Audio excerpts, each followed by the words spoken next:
Have you ever tried to listen to the heartbeat of a star? It might sound like a poet's dream, maybe just a flight of fancy. But it's not. In this vast, silent cosmos, our own sun is humming a constant, powerful song. It sings not with sound as we know it, but with vibrations, with rhythmic pulses that ripple across its fiery surface. This is the music of a star's inner life, a symphony of nuclear fusion, turbulent plasma. For centuries, we could only gaze upon the sun's brilliant face, blind to the secrets hidden within its blinding light. Now, we have learned how to listen. We've found a way to translate its silent vibrations into a story of its hidden depths. We call this new science Helioseismology. So, how do we actually listen to a star that's 150 million kilometers away? We can't place a stethoscope on its surface. Instead, we use the sun's own light as our messenger. We build extraordinary instruments on Earth in space designed to watch the sun with unwavering precision. These solar observatories are our cosmic ears. They don't detect sound, but they measure the Doppler effect in the sunlight. As a patch of the sun's surface moves toward us during an oscillation, its light is compressed, shifting slightly toward the blue end of the spectrum. As it moves away, the light is stretched, shifting toward the red. These tiny rhythmic color shifts are the evidence of the sun's vibrations. On the ground, a global network of telescopes works in concert to keep a continuous eye on the sun.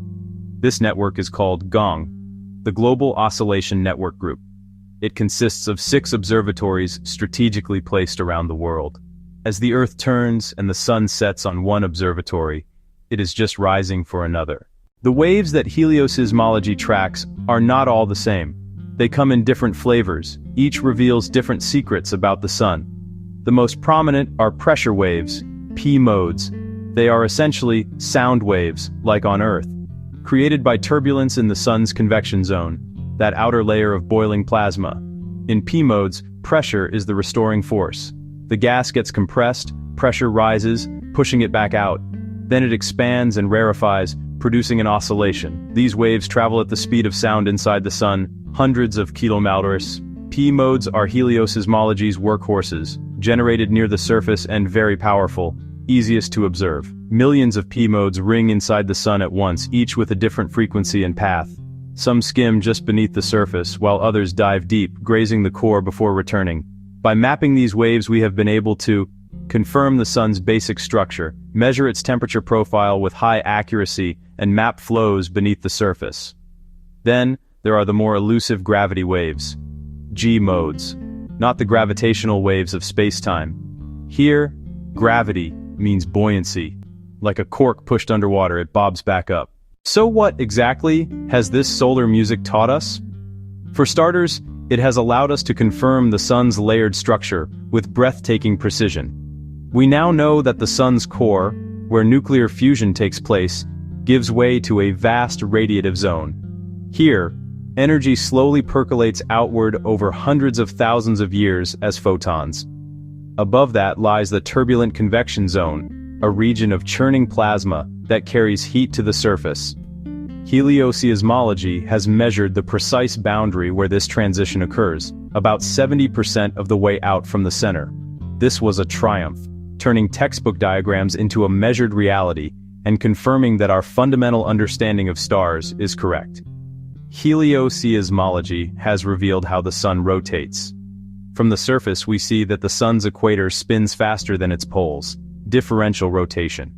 By tracking how waves are sped up or slowed down as they travel with or against the sun's internal rotation, we've created a map of its spin. We discovered the differential rotation we see on the surface extends down through the entire convection zone. But at the boundary with the radiative zone, things change dramatically. The radiative zone below appears to rotate like a solid body. This boundary, called the tachocline, is a region of immense shear and is believed to be where the sun's powerful magnetic fields are generated. The sun goes through an 11-year cycle of activity, marked by the appearance and disappearance of sunspots, solar flares, coronal mass ejections. These events, collectively known as space weather, can have a direct impact on Earth, disrupting satellites, power grids, radio communications.